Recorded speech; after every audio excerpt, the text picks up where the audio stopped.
નમસ્કાર દર્શક મિત્રો, મહામંથન મંતવ્ય ન્યૂઝમાં આપનું સ્વાગત છે। આજથી થોડાક દિવસ પહેલા મહેસાણા જિલ્લાના અલોડાના પૂર્વ સરપંચ ભરત દેસાઈ દ્વારા જે ગૌચરની જમીન આવેલી છે ત્યાં કેટલાક લોકોએ જમીન હડપી લેતા રોષે ભરાયા હતા। છેલ્લા ઘણા વર્ષોથી તેઓ લડત ચલાવી રહ્યા છે અને આ મામલે તેમણે જે આ જમીનની ઉચાપત કરનાર લોકો છે તેમને ચીમકી ઉચ્ચારી હતી કે તેઓ 200 ગાયો સાથે પૂનમના દિવસે ગૌચરની જમીન પર ગાયો બાંધવા માટે આવી રહ્યા છે, પરંતુ તે પહેલાં આ ચીમકીની ગંભીરતાથી લઈને મહેસાણા પોલીસ દ્વારા તેમની અટકાયત કરી લેવામાં આવી હતી। ત્યારબાદ અટકાયત કર્યા બાદ તેમને છોડી મૂકવામાં આવતા તેમનામાં ભારે રોષ જોવા મળી રહ્યો છે। આ ઘટનાને લઈને તેઓ કહી રહ્યા છે કે આ મામલો અહીંયાથી અટકતો નથી, આ લડાઈ છે તે યથાવત રહેશે જ્યાં સુધી આ ગૌચરની જમીન તેઓ પરત નહીં અપાઈ દે ત્યાં સુધી છે અંતિમ શ્વાસ સુધી તેઓ લડત પોતાની યથાવત રાખશે। આજે સમગ્ર મામલો સામે આવ્યો છે જે અલોડા ગામમાં તળાવ આવેલું છે, જે ગૌચરની જમીન છે તે કેટલાક લોકો દ્વારા ઉચાપાત કરીને પડાવી લેવામાં આવી છે અને આને જ લઈને અલોડાના પૂર્વ સરપંચ ભરત દેસાઈ લડત ચલાવી રહ્યા છે। ત્યારે તેમણે મામલતદાર કચેરી બહાર હુંકાર ભરતા શું કહ્યું તે સાંભળો।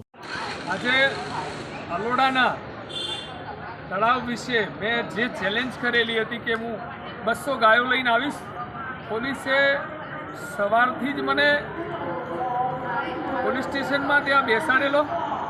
અત્યારે મારા મૂળ જામીન કર્યા છે, પણ લોકોના મગજમાં જે લાગતું હોય કે હું આ જે મૂળ ગાયો મૂકવાની વાત હાલ જે અમારી મેટર છે એ SSRDમાં ચાલે છે અને હાઈકોર્ટમાં અમને મૂળ વિજય મળવાનો જ છે, અમને ફૂલ વિશ્વાસ છે। પણ હાલની તારીખમાં ગામની બીજી 28 વીઘા જે જમીન છે, આ 50 વીઘાનો ઘોડો બનાવવા માટે બીજી 28 વીઘા પ્રાઇવેટ જગ્યાના રસ્તા લોકોએ બંધ કરેલા છે, એટલે અમારે આવી ચેલેન્જો આપવી પડે છે।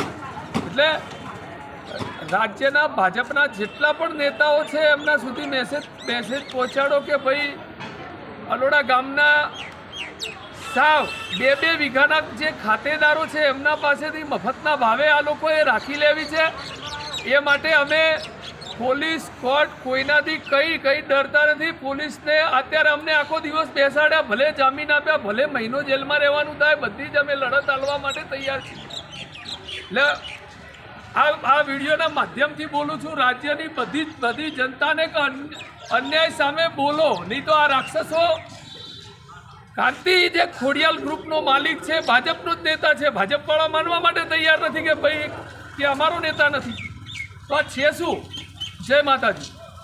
આપણે સાંભળ્યા હતા અલોડાના પૂર્વ સરપંચ ભરત દેસાઈ, તેમનું મોટું નિવેદન સામે આવ્યું છે। તેમણે ચીમકી ઉચ્ચારી છે કે આગામી દિવસોમાં પણ આ જમીન બાબતે તેમની આ લડાઈ છે તે ચાલુ જ રહેવાની છે અને જે હક અને અધિકાર છે ગૌચરની જમીન મામલે અને જે ખોટી રીતે લોકોને ગામના હેરાન પરેશાન કરવામાં આવી રહ્યા છે તે મામલે તેઓ લડત આપતા રહેશે।